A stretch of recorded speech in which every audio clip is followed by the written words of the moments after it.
Ramadan itu bulan dakwah. Ramadan itu bulan dakwah.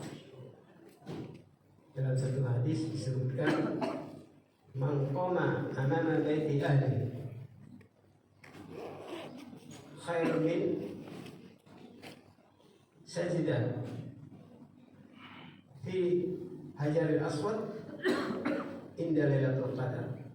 Barang siapa yang tegak di depan rumah saudaranya mengajak dia taat kepada Allah, maka itu lebih baik daripada dia sujud di depan Hajarul Aswad di malam Lailatul Qadar. Jadi Lailatul Qadar itu dibanding dakwah, maka dakwah lebih tinggi. Wallahu yad'u ila dari salam. Allah itu berdakwah, mengajak kamu. Pakai kata yad'u mudhari. Kalau maf'ul mudhari ini adalah mustamirran fil a'mal, senantiasa terus-menerus diamalkan. Jadi Allah itu terus-menerus berdakwah supaya kamu masuk surga. Dari salam itu adalah kata ganti surga. Kalau kita jadi Allah itu mengajak kamu supaya masuk surga. Rasul begitu juga. Wa rasulu yad'ukum litu'minu bi rabbikum, dan Rasul itu mengajak kamu supaya kamu beriman kepada Tuhanmu. Kata-kata yad'u mengajak. Dan kita umat Nabi juga begitu. Wal takum minkum ummatun yad'una ilal khair. Jadilah kamu segolong umat yang mengajak kepada kebaikan. Jadi kata-kata dakwah mengajak ini sudah umum. Dan kalau kita perhatikan Quran itu 30 juz, 114 surah, 6.666 ayat, 2.951 huruf. 2/3 isi Quran itu adalah laporan kerja dakwah para nabi. Laporan kerja dakwah. Apabila ada dakwah, maka hidup manusia menyembah Allah. Kalau mereka ikut dakwah para nabi, mereka selamat. Tapi kalau mereka menentang dakwah nabi, mereka dicelakakan oleh Allah Subhanahu wa taala. Ini sudah sejarah. Makanya Al-Quran diturunkan itu untuk sebagai muhaiminah, penyempurna.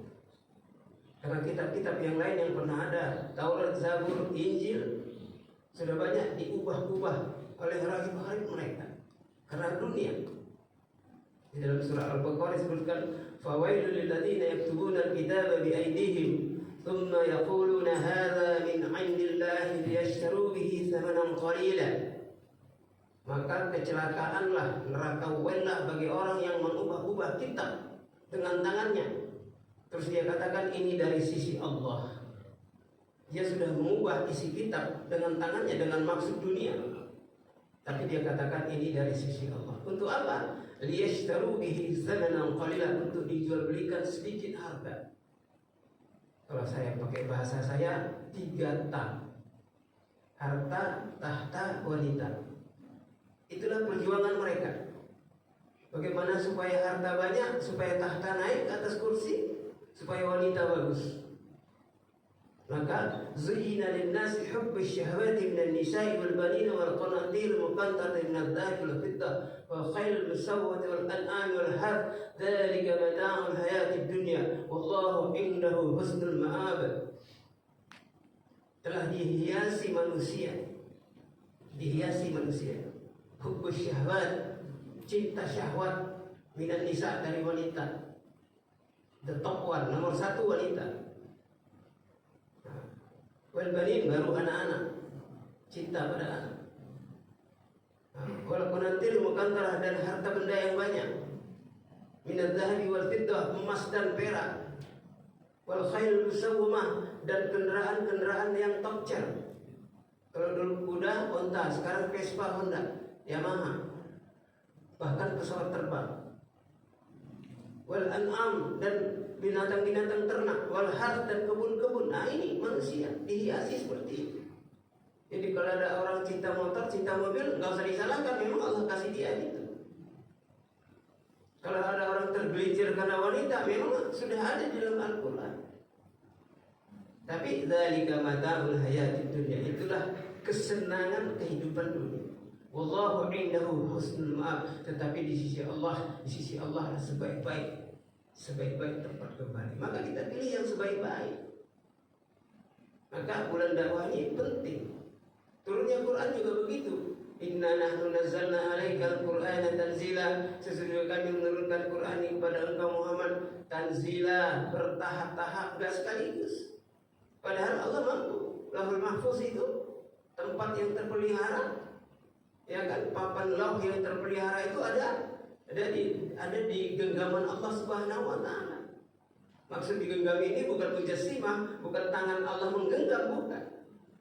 Tapi di dalam kekuasaan Allah. Di Lauhul Mahfuz itu semua tertulis dari A sampai Z, dari awal sampai akhir. Bahkan apa yang belum terjadi sebelumnya, apa sudah terjadi tertulis di situ. Wallahu akhrajakum min butuni ummahatikum la ta'lamuna syai'an. Allah telah mengeluarkan kamu dari perut ibu kamu masing-masing. Kamu enggak tahu apa-apa.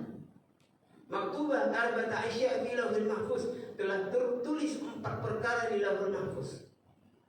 Apa yang 4 perkara itu? Nasibnya. Apalagi rizquhu, rezekinya.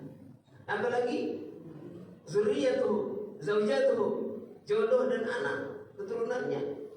Wa ajaluhu, dan ajal, kematian. Jadi 4 perkara ini sudah final. Cuman kita di dunia ini menyikapinya dengan halal dan thayyibah. Itu kerja kita. Bukan kita cari rezeki. Kita nggak bisa cari rezeki. Rezeki itu ditetapkan Allah. Wa idza quliyatis sholatu fantashiru wabtaghu min fadlillah wadhkurullaha katsiran. Apabila kamu telah menunaikan salat, ini di surat Jumat, maka kamu bertebaran di muka bumi dan carilah karunia Allah. Di situ tidak diperintahkan carilah rezeki, enggak. Tidak pernah ada satu ayat pun yang memerintahkan kita untuk mencari rezeki. Karena itu hak Allah. Innallaha huwar razzaqu dzul quwwatil matin. Sesungguhnya Allah itu Razzaq. Jamak taksir daripada Razik. Kalau Razik itu satu pemberi, tapi Razzaq penuh. Tidak ada satupun yang di bumi ini yang tidak ada rezekinya kecuali diberikan oleh Allah Subhanahu secara tunai. Satu jari malaikat telah dilantik untuk memasukkan 1 biji nasi untuk ke mulut si fulan bin fulan. Tidak akan tertukar. Cuma kita takut. Karena kita kurang iman, karena dakwah tidak kuat, iman jadi lemah, maka kita takut kepada kelaparan. Ini sesuatu perkara yang aneh. Hadisnya mulia. Buktinya bantuan Allah turun, walaupun kita tidak punya kekuatan apa-apa. Di perang Badar. Perang Badar itu 313 orang beriman. Musuhnya 1050, triple lies, 3 kali lipat. Gak ada kuda, cuma 2. Miskin-miskin bulan puasa. Lemes-lemes.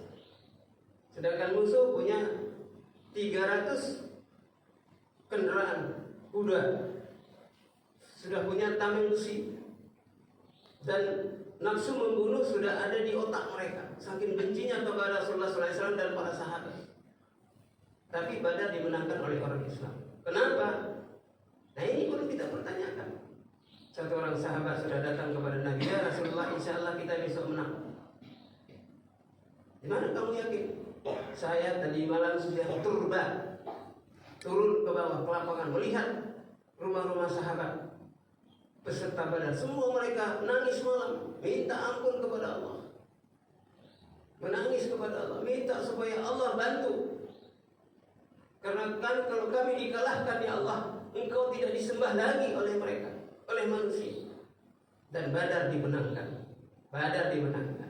Si kecil melawan si besar, si lemah melawan si kuat, tapi si lemah dimenangkan oleh Allah. Di mana letaknya? Ma ramaita idh ramaita walakinnallaha rama. Bukan engkau yang menembak. Walaupun kelihatan tanganmu yang menembak, tetapi Allah yang Maha menembak. Ini hadirin. Fa anzalallahu sakinatahu ala rasulihi wa ala mu'minin wa anzala junudan lam tarawha wa anzala alladziina kafaru wa dzalika jazaa'ul kafirin. Baca di surat At-Taubah. Maka Allah turunkan ketenangan ke dalam hati Rasulullah dan ke dalam hati orang-orang beriman. Ada ketenangan. Hidup ini harus tenang, bukan kacau. Islam itu tenang, aslim taslim. Kamu masuk Islam, kamu selamat. Jadi Islam itu menyelamatkan. Tidak ada kacau dalam Islam. Adapun orang-orang yang Islam dalam kekacauan, itu orang Islamnya. Itu orang Islam. Jangan-jangan ada kesalahan dalam dia dalam berislam. Nah ini, Nabi juga bersabda, nanti umatku di akhir zaman terpecah menjadi 73 firqah. 73 golongan. Kulluhum finnar illa wahid. Man hum ahlus sunnah wal jamaah. Umatku nanti akan terpecah menjadi 73 golongan. Semuanya masuk neraka kecuali satu. Yang 72 masuk neraka. Orang Islam, tapi masuk neraka. Kecuali satu, siapa? Ahlul sunnah wal jamaah. Siapa itu ahlul sunnah wal jamaah? Orang yang mereka membangun sunnah dan hidupnya berjamaah. Tidak firqah-firqah. Islam ini satu.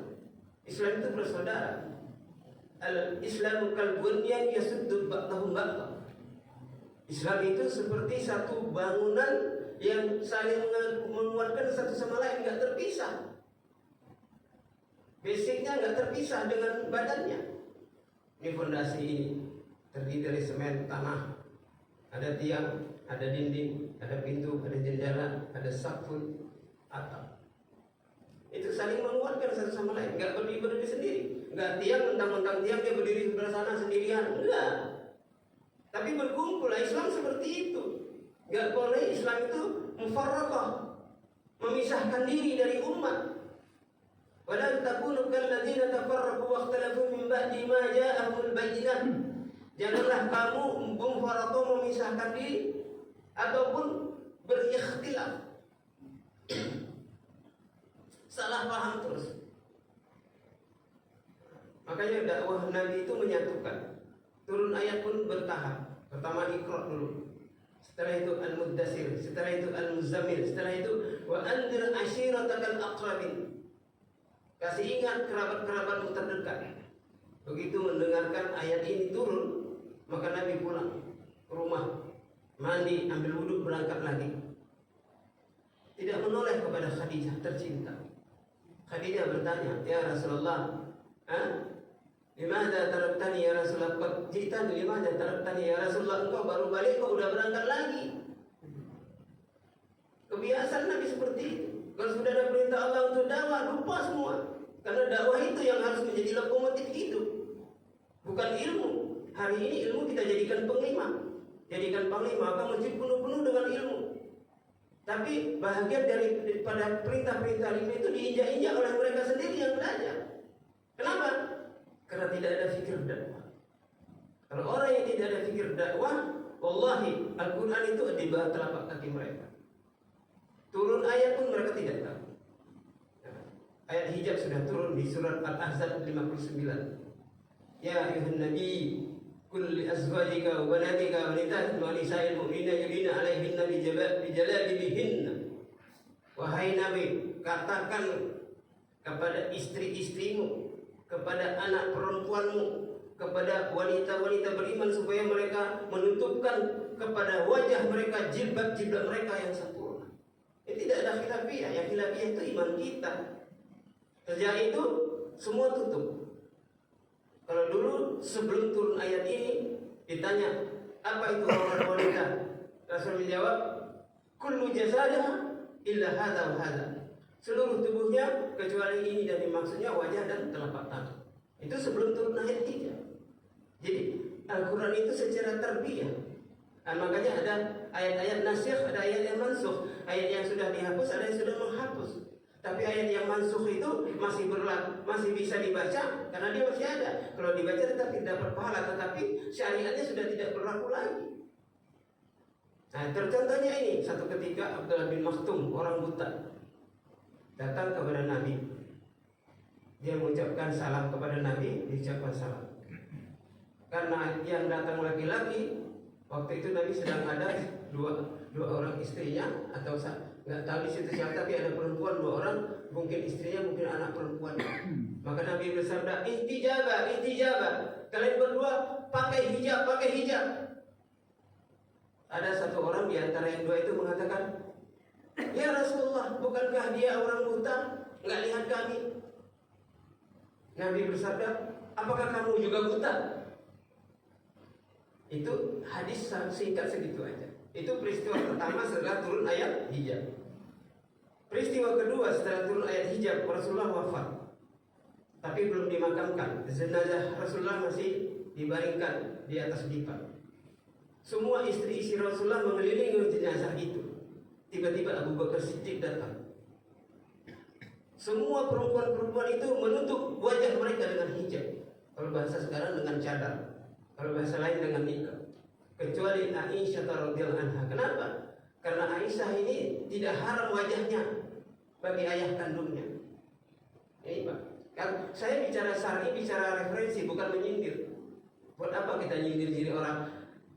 Kadang-kadang kita nyindir orang, diri kita sendiri lebih parah dari apa yang kita sendirikan. Itu namanya apa? Bicara ngeles, tidak boleh. Dakwah ini tidak ada ngeles. Dakwah ini hakikat. Padahal siapa Abu Bakar Siddiq? Siapa wanita-wanita yang di dalam akad? Semua orang-orang beriman. Abu Bakar di situ surganya aja 500 tahun dimasuki Nabi itu nggak kuat. Sampai Jibril mengatakan, wahai Muhammad, kamu nggak mampu itu 500 tahun menjalani halamannya saja. Waktu Nabi pulang Mi'raj melihat surganya Abu Bakar Siddiq terbesar. Dia kepingin masuk, mau masuk begitu, tapi oleh Jibril dikatakan, jangan ya Rasulullah, engkau juga belum dapat izin daripada Abu Bakar Siddiq untuk masuk ke surga Firdausnya Abu Bakar Siddiq. Ini hadisnya. Makanya kita di dalam kerja bulan Ramadan ini kita buat. Begitu turun ayat lagi turun. Begitu turun, wa andir ashiratakal akrabin, kasih ingat kerabat-kerabat kamu terdekat. Begitu Khadijah menanyakan, kenapa engkau langsung berangkat ya Rasulullah? Apa jawab Nabi? La rauhata ba'dal yaum, tidak ada istirahat setelah hari. Jadi setelah turun ayat wa andir ashiratakal akrabin, tidak ada istirahat dakwahnya. Nah, kita sebagai umat Nabi, apa yang kita ikut dari Nabi? Kita harus mentabi anak Nabi, kita harus ikut Nabi. Gak boleh kita jalan-jalan sendiri. Dalam hidup, dalam keislaman itu kan gak boleh jalan-jalan sendiri. Iya kan? Orang Batak jalan sendiri, orang Minang jalan sendiri, orang Jawa jalan sendiri, orang Sunda jalan sendiri, Arab jalan sendiri. Itu namanya mufarraqun. Orang-orang yang terpisah-pisah. Kita ini umat. Kita ini bagian umat dan bekerja untuk umat. Pikir umat, sedih. Nabi itu menangis 3 tangisan Nabi. Ummati, as-salah, an-nisa. 3 perkara ini yang sangat mengerikan dalam kehidupan, yang ditangiskan oleh Nabi, yang dirisaukan oleh Nabi. Ummati, umatku. Karena Nabi sudah banyak melihat umat ini.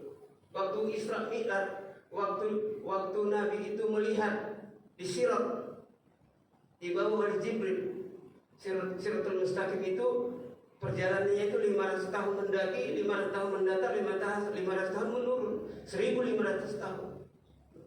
Dan jauhnya daripada Sirat itu ke dasar api neraka itu 70 tahun perjalanan.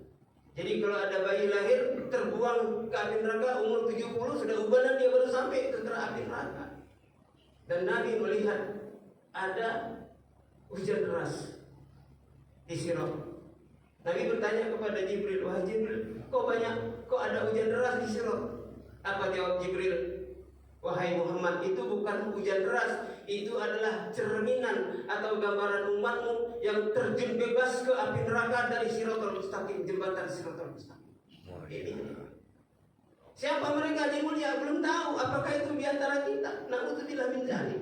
Makanya 5 waktu sholat ini, kalau kita dakwahkan kalimat sholat, hasilnya orang-orang yang sholat ini menjadi baik sholatnya. Ada juga orang 60 tahun sholat, satu sholatnya tidak diterima Allah. Kenapa tidak? Kaifiatnya, caranya enggak benar. Sholat itu 3 cara aja. Di mana azan dikumandangkan, di masjid-masjidnya Allah, dan berjamaah. Enggak ada cara lain. 3 itu. Man sami'an nidaa, barang siapa mendengar panggilan, maksudnya azan. Falam yamna'hu min ittibaihi, tetapi dia tidak menghentikan aktivitasnya untuk ikut panggilan. Kerja masih terus kerja, kantor masih terus di kantor, nyetir masih nyetir sampai macet jalan raya.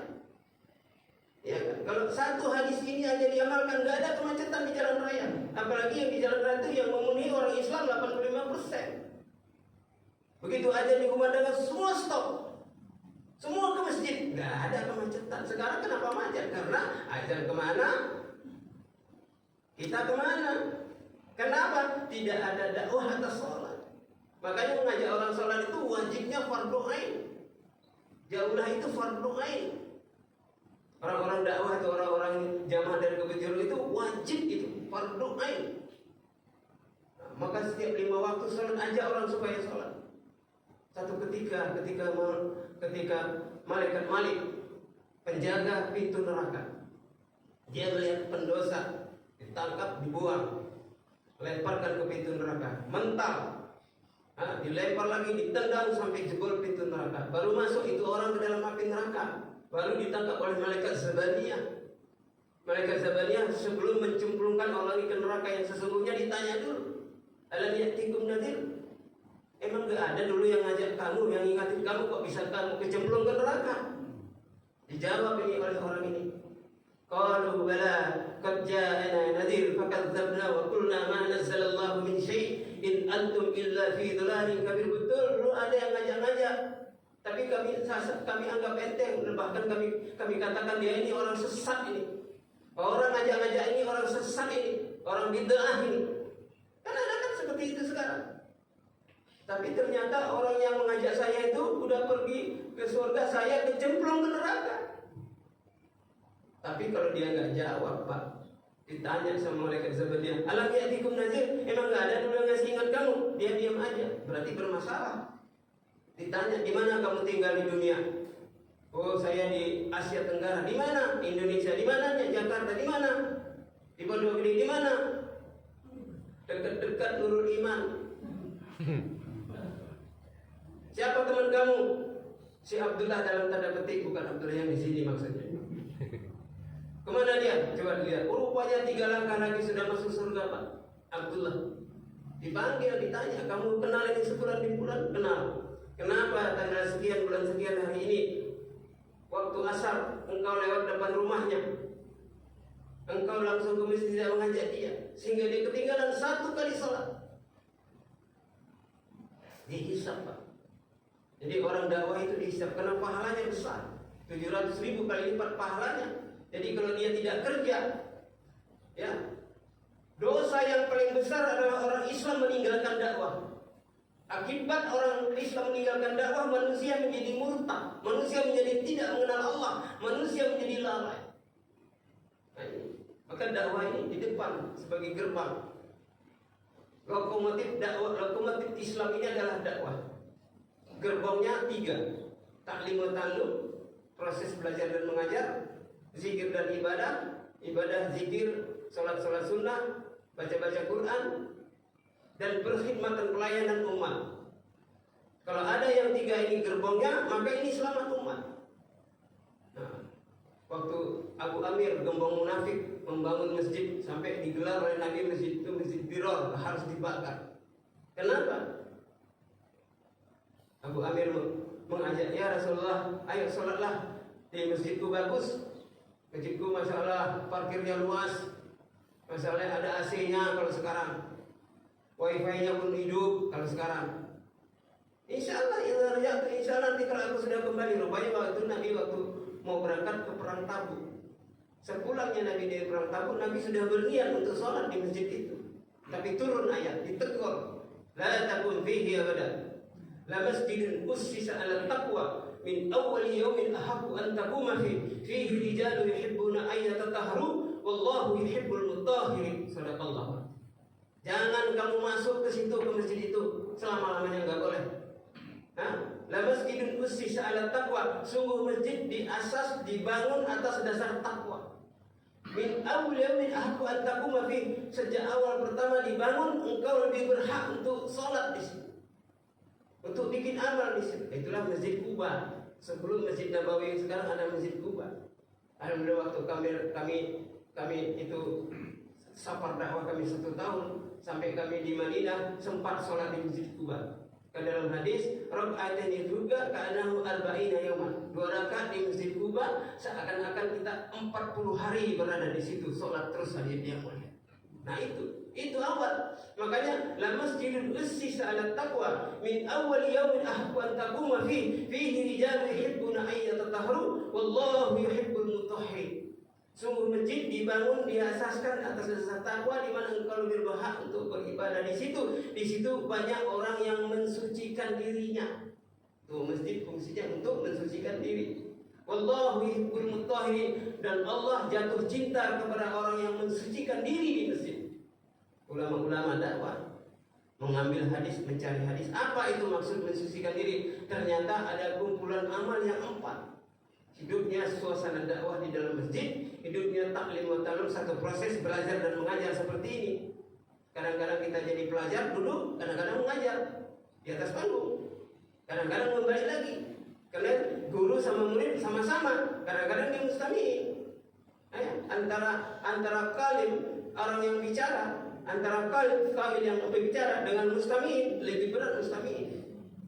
Orang bicara itu gampang, tapi mustami'in, pendengar ini lebih susah. Bukan sami. Kalau sami itu mendengar dengan kuping, tapi kalau mustami mendengar dengan penuh perhatian dan penuh harapan mendapat hidayah, itu yang mendengar.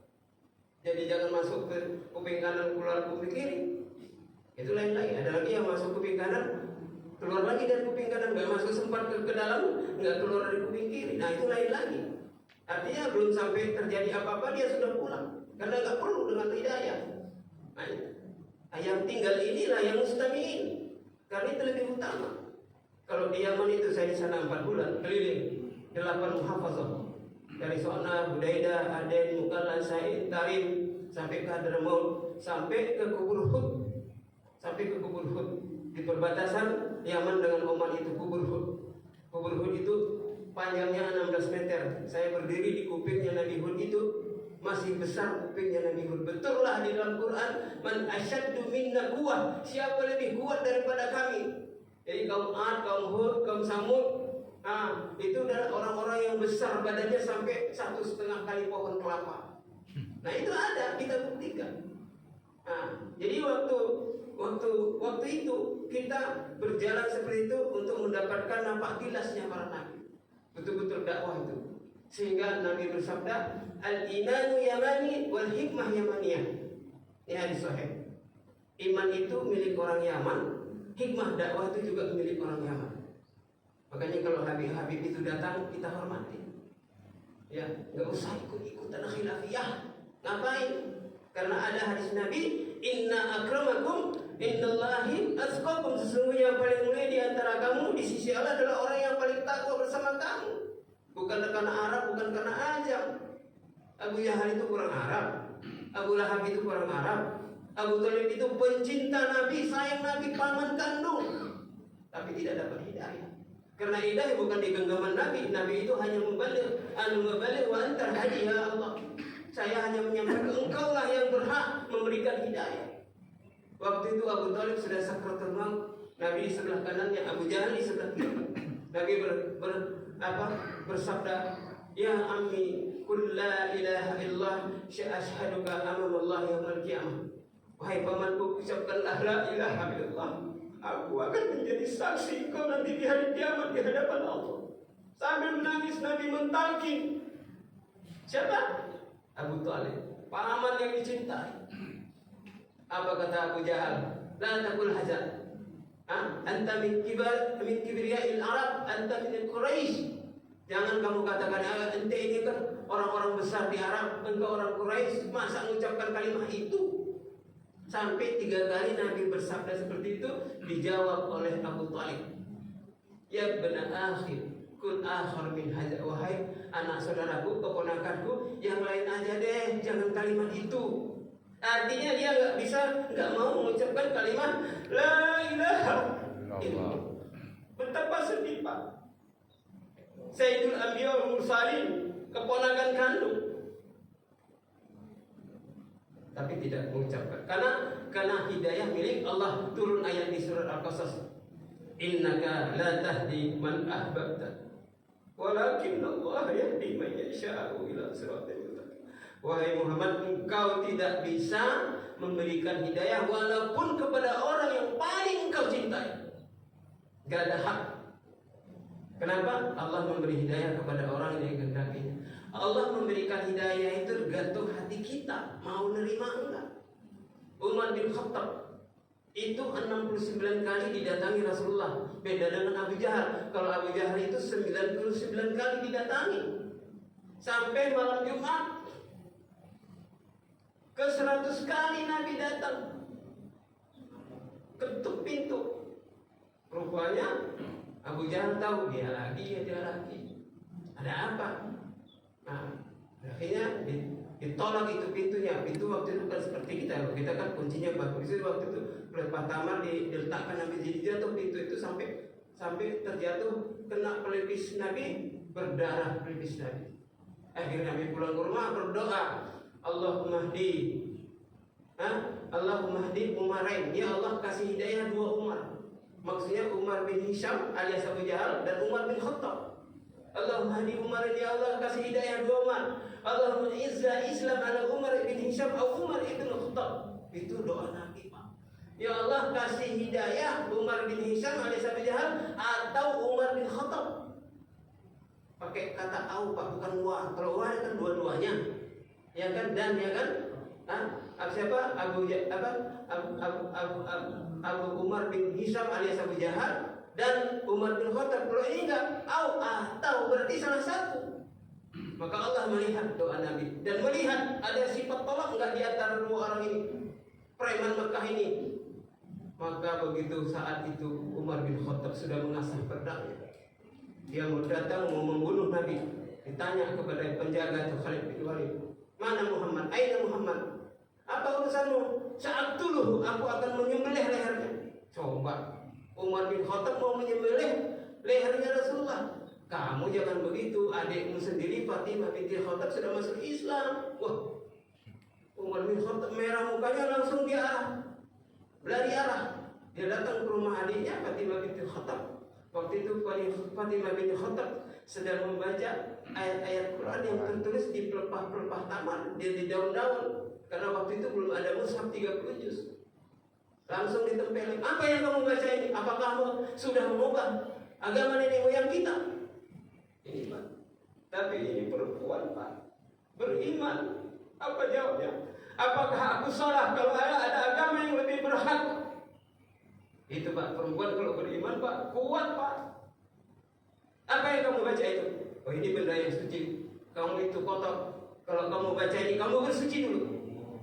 Dia berangkat Pak ke kamar mandi. Entah apalah, cuci-cuci muka, apalah, belum Islam nggak tahu wudu. Tapi karena ada sifat tolak, ada keinginan, harus ada keinginan dapat hidayah. Allah itu tahu hati kita. Gak boleh sombong, gak boleh takabur, gak boleh ananiyah, gak boleh asal semua gue, gak boleh kalau bukan aku. Ini kan penyakit kita. Umar itu terendam karena waktu itu adiknya begitu kuat imannya, begitu yakin dia, akhir dia kepingin tahu apa yang dibaca. Begitu dia habis bersuci, dia datang, dia ambil di pelepah taman. Itu tertulis ya di surat Toha ayat 7 disebutkan, innani anallahu la ilaha illa ana fa'budni wa aqimis sholata li dzikri. Sesungguhnya aku adalah Allah, tiada Tuhan kecualiku, sembahlah aku dan tegakkanlah salat untuk mengingat aku. Subhanallah Pak. Bergetar Pak hati Umar. Umar itu Arab Quraisy Pak, nggak pakai belajar bahasa Arab, dia udah paham Arab, bukan kayak kita berkali-kali baca Quran karena nggak ngerti bahasa Arab, nyeleleh melulu. Makanya kita harus banyak belajar. Kalau Umar udah tahu ini paham, langsung dikejar ke Rasulullah. Rasulullah sudah dapat bocoran dari langit, artinya sudah dapat wahyu, menerima Umar. Mana Umar? Kamu jangan macam-macam, langkahi dulu mulai saya, kata Khalid bin Walid. Rasulullah bilang biarkan dia masuk. Baru dia masuk, jumpa dengan Rasulullah, dia rangkul Rasulullah, asyhadu an la ilaha illallah wa anta Muhammadan abduhu wa rasuluh. Aku bersaksi tiada Allah, tiada Tuhan kecuali dan engkau adalah hambanya dan putusannya Allah Subhanahu wa ta'ala. Gempa bumi Pak, 2/3 bumi gempa Pak, karena umat masuk Islam. Umar bin Khattab akhirnya menjadi Amirul Mukminin yang kedua. Kenapa hadirin mulia? Kekuatan iman ini adalah segala-galanya. Maka bulan Ramadan diturunkan Al-Quran. Syahrul Ramadan alladzi unzila fihi al-Qur'an hudan lin-nas wa bayyinatin minal huda wal furqan. Faman syahida minkum asy-syahra falyamsum wa man kana maridan aw 'ala safarin fa iddatun min ayyamin ukhra. Yuridullahu bikumul yusra wa la yuridu bikumul usra wa litukmilu iddata wa litukabbirullaha 'ala ma hadakum wa la'allakum tashkurun. Jadi Furqan ini penting. Quran ini adalah sebagai Furqan pembeda. Jadi dengan Quran ini kalau kita amalkan, kita bisa membedakan yang hak dengan yang batil. Kita bisa membedakan yang haram dengan yang halal. Kita bisa membedakan mana yang sunnah, mana yang bidah. Nggak usah belajar, pasti Allah kasih. Nanti Allah turunkan 7 golongan masuk surga tanpa hisab di akhir zaman. Dari uslub ke-12-nya Hasan bin Ali bin Abi Thalib. Saya sudah nulis buku, tulisnya judulnya adalah Kiamat Dekat, Selamat Datang Al-Mahdi. Nanti satu ketika kita akan bedah. Saya alhamdulillah sudah menulis lebih kurang 20 buku. Terakhir The Last Train, kereta terakhir. Nah, ini buku saya yang ke-12 ini, Selamat Datang Al-Mahdi. Di situ dijelaskan bagaimana umat ini di akhir zaman. Jadi Al-Mahdi itu akan datang, Imam Mahdi itu akan datang nanti di tahun Ganjil Hijriah. Makanya ulama-ulama besar kaliber dunia datang ke Mekah setiap tahun Hijriah untuk berbaiat atau berjanji setia kepada Imam Mahdi. Dia turun di kurma azwahnya Rasulullah, kira-kira 300 meter dari Masjid Nabawi. Kalau Bapak pernah ke Masjid Nabawi, 300 meter ke sebelah barat itu ada kebun kurma, itulah kebun kurma azwahnya Rasulullah SAW. Dan ini Imam Mahdi ini adalah keturunan ke-12 dari Hasan bin Ali bin Abi Thalib. 1, 2, 3, 4, 5, 6, 7, 8, 9, 10, 11, ke-12. Namanya sama, Muhammad bin Abdullah alias Al-Mahdi alias Al-Muntazar, yang sedang ditunggu-tunggu kedatangannya. Nah, itu dia datang. Kalau dia datang nanti berbaiat 10 ulama kaliber dunia, 3 dari Arab, dari Hijaz, artinya orang Arab, dan 7 dari Azam ulama. 7 dari Azam itu saya perkirakan itu nanti dari India, dari Turki, dari Malaysia, dari Brunei Darussalam, dan dari Indonesia. Dari Indonesia ada 3, itu Sultan Jogja, Sultan Banten, dan Sultan Aceh. Karena kesultanan ini yang masih tegak syariat. Kalau kita lihat Sultan Jogja dengan kekeh satu biji pasir pun tanah Jogja itu nggak pernah dijual kepada orang asing. Jadi Yogyakarta yang selamat sekarang tidak menjual tanahnya kepada orang asing. Saya tidak bilang nama orangnya yang nggak perlu ya. Kita bukan anti kepada Cina. Kita nggak perlu. Di Cina juga Islam banyak. Kalau di apa namanya, di provinsi Pengguan itu Cina, masya Allah orang Islam bahasa Arab Pak. Karena waktu itu Sa'ad bin Abi Waqqas turun ke sana, dia belajar sampai orang-orang di sana pandai berbahasa Arab.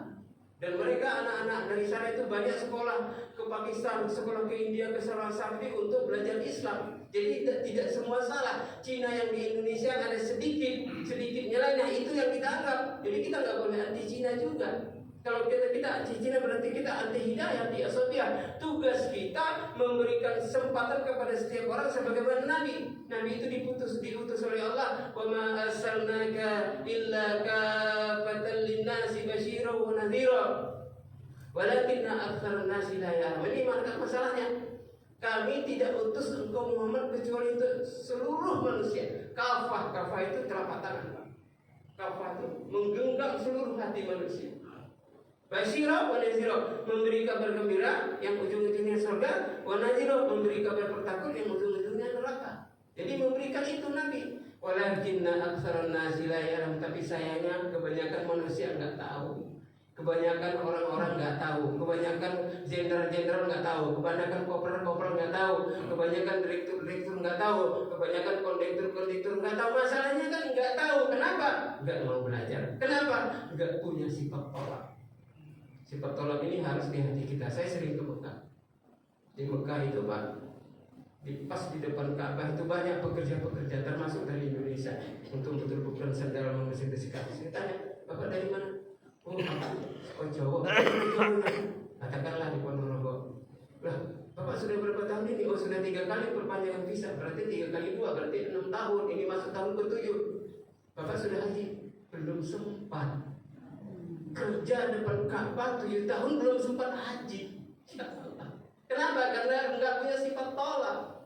Jadi bukan tempat yang menentukan hidayah, bukan masjid yang menentukan hidayah. Yang menentukan hidayah, kita punya keinginan dapat hidayah enggak? Walaupun di kamar mandi, walaupun di tempat maksiat. Pak, di Pondok Gede ini dulu Kapolsek dekat sama saya. Waktu saya pulang-pulang dapat hidayah tahun kira-kira 95, Kapolsek itu akrab dengan kami orang-orang. Dia telepon saya, Ustaz, ini ada korban narkoba Ustaz, gimana? Mau masuk pesantrennya Pak Ustaz, apa pesantren kami? Maksudnya tahanan Polsek. Udah macam mana kalibernya? Oh, dia bukan hanya pemakai, ini pengedar juga. Ah, itu kelas berat itu. Masuk tahanan Bapak aja lah, dimasukkan ke Polsek Pondok Gede, Pak. Kami datang ke situ Pak, 2-3 orang ngajak dia. Nah ini Pak, orang yang udah di tahanan polisi Pak, itu bisa baik kalau dia mau jadi dapat hidayah. Belajar itu kami bisa la ilaha illallah, kamu bagus, baca taklim, ayo ambil wudhu, bertato-tato itu orangnya. Ayo. Akhirnya begitu baca Quran, begitu taklim, begitu kita kasih nasihat, nangis Pak. Orang Pak, orang paling jahat Pak, kalau udah bisa meneteskan 2 tetes air mata karena Allah Pak, dia dapat hidayah. Kalau orang dapat hidayah ini ajib, aneh, berbalik poin. Tahu-tahu udah pakai sorban, tahu-tahu udah berjanggut, tahu-tahu udah berjubah, sampai orang sekitar itu ada orang gila baru. Iya, orang dakwah ini dibilang gila, saya dulu begitu. Dipecat di mana-mana masjid saya karena dibilang gila. Waktu Covid itu masih cerita sedikit ya. Waktu Covid itu kan di masjid saya dipecat. Gak boleh lagi ceramah karena bertentangan dengan apa yang ada. Masa orang bikin sab itu dikali 1 meter 1 meter. Ya nggak bisa, nggak diterima sama Allah sholatnya. Saya nggak terima itu. Ya kan? Padahal hadisnya sawu sufufakum fa inna taswiyata sufufi min tamamis shalah. Istawu fata'dilu fala takhtalifu fala takhtifakum bakum. Ini hadis sahih. Kamu luruskan, rapatkan saf, jangan berselisih, nanti hati kamu berselisih. Begitu. Waktu saya di Mauritania itu sampai pakai pedang Pak. Kayak Umar bin Khattab meluruskan saf supaya lurus, supaya setan jangan ikut campur dalam sholat. Nah ini dipecat saya 6 orang pengurus masjid tanda tangan. Sampai adik saya istri bilang, Bang, ini ada surat dari masjid, apa isinya? Kayaknya pemberhentian pengajian. Saya ngisi pengajian tiap 2 kali, sebulan, minggu pertama, minggu ketiga. Ya nggak apa-apa, panggil orang yang ngantar, pulangkan lagi, nggak usah dibaca itu surat. Besoknya hari Jumat, saya tetap sholat Jumat, berdiri di sini, pas duduk di depan mimbar, polisi sudah bikin kabar tidak ada sholat Jumat. Nggak bisa, nggak ada sholat Jumat.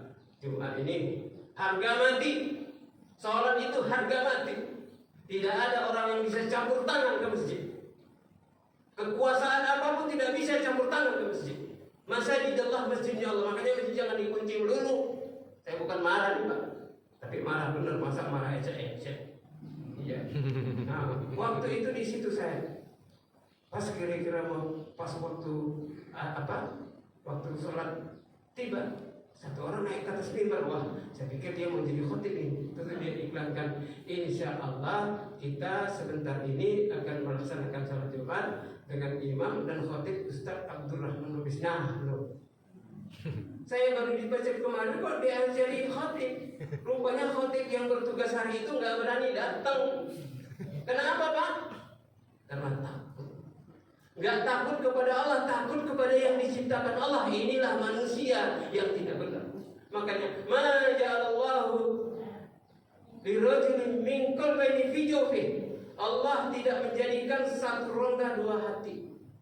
Artinya Allah tidak menjadikan satu hati 2 cinta. Tidak boleh cinta kita kepada selain Allah, harus cinta kepada Allah saja. Tapi kalau cinta kepada makhluk boleh, karena Allah. Aku cinta kepadamu sayang istriku karena Allah. Boleh. Jangan pula bilang nggak cinta sama istri, nanti ngambek dia. Kalau dia ngambek bapak yang repot. Iya. Dia akan coba ngambek istri kita 1 bulan, repot Pak. Iya.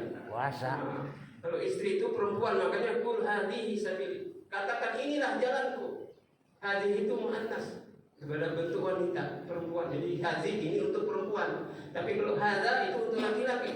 Hadza ini masjid laki-laki, tapi kalau hadhi itu muannas dalam bentuk Quran. Sabili, jalanku, harusnya itu sabilati. Kalau menurut kaidah bahasa Arab harus pakai ta marbuthah, tapi ini bahasa Allah, bahasa Al-Qur'an. Ternyata kata ulama hazi ini adalah sifat. Jadi kita membawa usaha dakwah ini dengan sifat-sifat wanita. Sabar, mengalah, dia akan mendahulukan, ya, sayangnya betul. Wa fisaluhu fi amain, wahnan ala wahnin, menyusukan anaknya 2 tahun, wahnan ala wahnin, susah di atas susah. Itu kaum ibu begitu, coba perhatikan. Kaum ibu itu saking sayang sama dia, kadang-kadang digencini sama anaknya, dibelakin dia, sampai sayang tetap gak dipukul tuh anak, sayang aja. Kalau tidur juga gitu, kalau ngadap ke kiri anaknya nangis si bayi, kalau ngadap ke kanan bapaknya yang nangis, sama-sama rebutan kasih sayang. Itulah seorang perempuan. Tapi dakwah itu sendiri harus dilakukan dengan sifat sujud laki-laki, jantan, kekar, ke depan, maju, tidak mengalah, pantang mundur, selalu mengambil kesempatan yang baik untuk agama. Itu namanya laki-laki. Jadi kalau laki-laki itu memble-memble, itu bukan laki-laki namanya. Jangan-jangan dilakukan ke laki-lakian. Dilakukan. Tapi kalau jantan itu betul. Kalau urusan pekerjaan agama ini, seorang laki-laki harus ada di depan. Makanya ngajak-ngajak orang sholat itu bagus. Tadi saya bacakan di muka satu hadis, man qama amama baiti ahlihi yaqul la ilaha illallah khairun min sajdi inda asir asfar fi lailatul qadar. Barang siapa yang tegak sejenak di rumah saudaranya, mengajak dia taat kepada Allah. Itulah kalau kita orang-orang tabligh itu jauh-jauh itu ajak ke masjid, itu lebih baik daripada sujud di depan Hajarul Aswad. Hajarul Aswad Pak nggak ada di Pondok Gede Pak, adanya di mana? Mekah. Di Mekah. Dan harus di Hajarul Aswadnya itu. Indah Lailatul Qadar, maksudnya di Lailatul Qadar juga nggak ada di Medan. Lailatul Qadar itu hanya adanya di saat kita malam-malam terakhir daripada bulan puasa di Hajarul Aswad. Lailatul Qadar itu. Makanya waktu itu begitu mau turun Lailatul Qadar, sebaiknya maka Lailatul Qadar itu khairum min alfi syahrin, lebih baik daripada 1000 bulan. Kalau kita hitung berarti 83 tahun 4 bulan Pak. Lebih rata-rata umur umat manusia itu lebih, tapi mengajak manusia taat kepada Allah lebih baik daripada sujud di depan Hajarul Aswad di malam Lailatul Qadar. Makanya saya katakan bulan Ramadan ini adalah bulan dakwah. Selain bulan Al-Quran juga bulan dakwah. Mari kita amalkan bukan lebih lagi daripada sekedar membaca Al-Quran. Nah inilah. Jadi mudah-mudahan saja pagi ini kita selamat, iman kita, amin. Amin. Kemudian nanti ini waktu nuzul Quran ini kita akan peringati nuzul Quran di mana-mana, termasuk di sini juga insya Allah ada. Kita nanti akan sampaikan juga fadilah-fadilnya supaya memberikan manfaat kepada kita semua ya. Nah sekarang ini saya ingin menyampaikan kepada Bapak, niatkanlah kita di dalam masjid ini iktikaf. Ya kan, kalau Ramadan itu kan khusus ayatnya uhilla lakum lailatas siyamir rafasu ila rizqikum kunna libasul lakum antum libasul lahunna alimallahu annakum kuntum tahtanu amsam fataba alaikum afakum fala ana bashiruhunna fakulu wasuru hatta yatabayyana al-khaytul minal aswadi minal khaytil abyadi minal fajr thumma atimmu siyama ila wa la tubashiruhunna wa antum akifuna fil masjid tilka hududullahi wa la taqrabuha. Kadzalika yubillahu linnasi ayati la'allakum tattaqun. Ini Pak, jelas di surat Al-Baqarah setelah kutiba alaikumusiyam itu diakhiri, dihalalkan bagi kamu perempuan-perempuan kamu di malam hari. Mereka pakaian kamu, kamu pun pakaian mereka. Dan kamu berhubungan dengan mereka yang baik-baik. Tapi tunaikanlah malam hari itu sebagaimana. Tsumma atimmu siyama ilal lail. Kemudian sempurnakan puasa kamu itu di malam hari. Wala tubashirunna wa antum alqifuna fil masjid. Jangan kamu hubungi istri-istri kamu dan kamu iktikaf di masjid. Wala taqrabuha, jangan dekati. Dekati maksudnya apa? Nah, dekat aja enggak boleh, apalagi langsung. Dekat aja enggak boleh. Kalau Islam itu bilang wala taqrabuz zina, wala taqrabu hadhihi syajarata fakuna minaz zalimin. Jangan dekati ini pohon. Dekati enggak boleh, apalagi nyampe. Maka wala taqrabuha, jangan kamu dekati dia. Tilka hududullah, itulah peraturan Allah, batasan Allah. Kadzalika yubayyinullahu lin-nasi ayati. Begitulah yang menjelaskan kepada manusia ayat-ayatnya, kebesarannya. La'allahum yattaqun, mudah-mudahan mereka bertakwa. Jadi kita jadi itikaf, kita kencangkan ikat pinggang dulu, semua apa saja supaya bulan-bulan puasa ini kita betul-betul mendapatkan ridha Allah. Kalau kita di sampai Ramadan